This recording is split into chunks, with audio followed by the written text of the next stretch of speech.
The Waste Land by T.S. Eliot. The Fire Sermon. The river's tent is broken. The last fingers of leaf clutch and sink into the wet bank.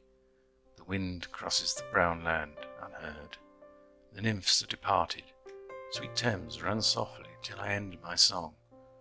The river bears no empty bottles, sandwich papers, silk handkerchiefs, cardboard boxes, cigarette ends, or other testimony of summer nights. The nymphs are departed, and their friends, the loitering heirs of city directors, departed have left no addresses. By the waters of Lemon I sat down and wept. Sweet Thames, run softly till I end my song. Sweet Thames, run softly, for I speak not loud or long. But at my back in a cold blast I hear a rattle of the bones and chuckle spread from ear to ear. A rat crept softly through the vegetation, dragging its slimy belly on the bank, while I was fishing in the dull canal on a winter evening round behind the gas house, musing upon the king my brother's wreck, and on the king my father's death before him, white bodies naked on the low damp ground, and bones cast in the little low dry garret, rattled by the rat's foot only year to year. But at my back from time to time I hear the sound of horns and motors which shall bring Sweeney to Mrs. Porter in the spring. Oh, the moon shone bright on Mrs. Porter and on her daughter. They washed their feet in soda water. Et oh, ces voix d'enfants chantant dans la coupole. Twit, twit, twit, jug, jug, jug, jug, jug, jug. So rudely forced. Teru. Unreal city. Under the brown fog of a winter noon, Mr. Eugenides, the Smyrna merchant, unshaven with a pocket full of currants, CIF London documents at side, asked me in demotic French to luncheon at the Cannon Street Hotel, followed by a weekend at the Metropole. At the violet hour, when the eyes and back turn upward from the desk, when the human engine waits like a taxi, throbbing, waiting, I, Tiresias, though blind, throbbing between two lives, old man with wrinkled female breasts, can see the violet hour, the evening hour that strives homeward and brings the sailor home from sea. The typist home at tea time clears her breakfast, lights her stove and lays out food in tins. Out of the window, perilously spread, her drying combinations touched by the sun's last rays. On the divan are piled, at night her bed, stockings, slippers, camisoles and stays. I, Tiresias, old man with wrinkled dugs, perceived the scene and foretold the rest. I too awaited the expected guest. He, the young man carbuncular, arrives. A small house agent's clerk with one bold stare, one of the low on whom assurance sits, as a silk hat on a Bradford millionaire. The time is now propitious, as he guesses. The meal is ended.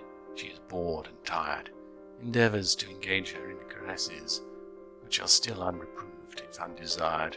Flushed and decided, he assaults at once. Exploring hands encounter no defence.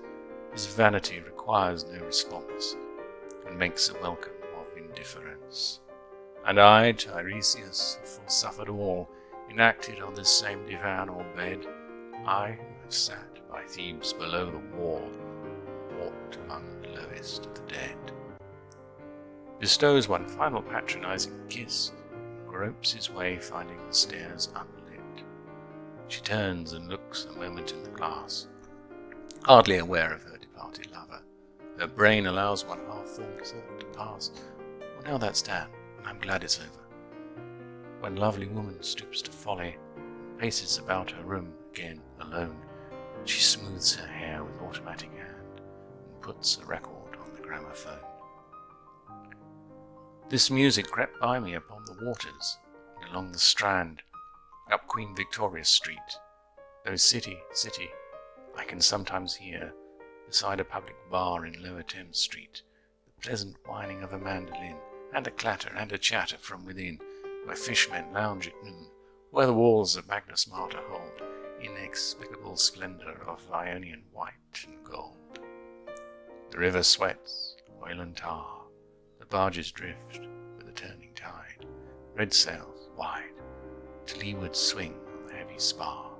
The barges wash, drifting logs, down Greenwich Reach, past the Isle of Dogs. Ŵ-la-la, la-ya, ŵ-la-la-la, la-ya-la-la. Elizabeth and Leicester, beating oars, the stern was formed, gilded shell, red and gold. The brisk swell rippled both shores, southwest wind carried downstream the peal of bells, white towers. Ŵ-la-la-la, la-ya, ŵ-la-la-la, la-ya-la-la. Trams and dusty trees, 𝖈𝖊𝖑𝖈, Richmond and Kew undid me. By Richmond I raise my knees, supine on the floor of a narrow canoe. My feet are at Moorgate and my heart under my feet. After the event he wept, he promised a new start. I made no comment, what should I resent? On Margate sands I can connect nothing with nothing. Broken fingernails of dirty hands. My people, humble people who expect nothing.